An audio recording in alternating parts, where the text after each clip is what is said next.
Election commission ने party सरबराहों को मुलाकात के लिए बुला लिया। इलेक्शन कमीशन ने चेयरमैन पीटीआई को खत लिखकर आज दिन 2 बजे, मौलाना फजलुर रहमान को शाम 3 बजे मदऊ कर लिया। कल 11 बजे मुस्लिम लीग नून के सदर शहबाज शरीफ पाकिस्तान पीपल्स पार्टी को 29 अगस्त शाम 3 बजे मदऊ किया गया। आसिफ अली जरदारी को मरासला भेज दिया गया। मुलाकात के एजेंडे में हल्का बंदियाँ और इंतखाबी फहरिस्तों से मुतालिक बातचीत शामिल। इजलास में आम इंतखाबात के इनेकाद और इलेक्शन शेड्यूल पर बातचीत की जाएगी।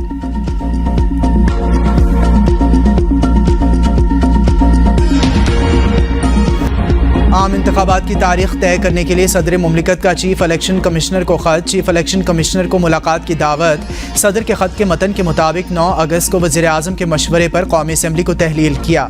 सदर मुमलिकत आइन के तहत आम इंतखाबात के इनेकाद के लिए तहलील की तारीख के 90 दिन में इलेक्शन की तारीख मुकर्रर करने के पाबंद हैं। इलेक्शन कमीशन को सदर मुमलिकत का खत मौसूल। चीफ इलेक्शन कमिश्नर ने आज 10:30 बजे अहम इजलास बुला लिया।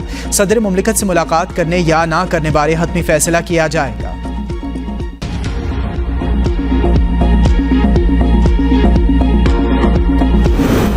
इलेक्शन में ताख़ीर हो सकती है, मुर्तज़ा सोलंकी का CNN को इंटरव्यू। कहा, इलेक्शन कमीशन को हल्का बंदियों के लिए कम अज़ कम 4 माह दरकार हैं। सियासी जमातों को 54 दिन इंतखाबी मुहिम के लिए भी फराहम करना होते हैं।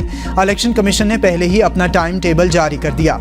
इलेक्शन की तारीख का ऐलान इलेक्शन कमीशन करेगा। इसमें निगरान हुकूमत का कोई किरदार नहीं।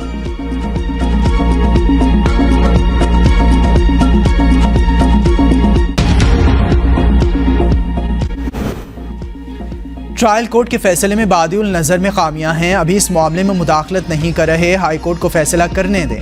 चीफ जस्टिस के तोशाखाना केस में इस्लामाबाद हाई कोर्ट के फैसले के खिलाफ अपील पर रिमार्क्स। कहा, ट्रायल कोर्ट ने हक़ दिफा के बगैर तोशाखाना केस का फैसला कैसे कर दिया। इलेक्शन कमीशन के वकील का कहना था कि ट्रायल कोर्ट ने गवाहान को गैर मुतल्लिका करार दिया था। चीफ जस्टिस इलेक्शन कमीशन के वकील पर बरहम। कहा, चेयरमैन पीटीआई को कौन से इंसाफ के मौके दिए गए हैं। 3 दफ़ा केस कॉल करके ट्रायल कोर्ट ने मुलजिम को सज़ा सुनाकर जेल भेज दिया। चेयरमैन पीटीआई को तो सुना ही नहीं गया। बेहतर होगा कि पहले हाई कोर्ट फैसला करे। जस्टिस जमाल खान मंदुखेल ने कहा, अगर मुलजिम कोई गवाही खुद पेश नहीं करता तो अदालत गवाहान को तलब कर सकती है। चेयरमैन पीटीआई को गवाहान पेश करने के लिए वक्त नहीं दिया गया। इलेक्शन कमीशन के वकील अमजद परवेज का कहना था, ट्रायल कोर्ट ने फैसले से कबल 3 बार मुलजिम को मौका दिया था।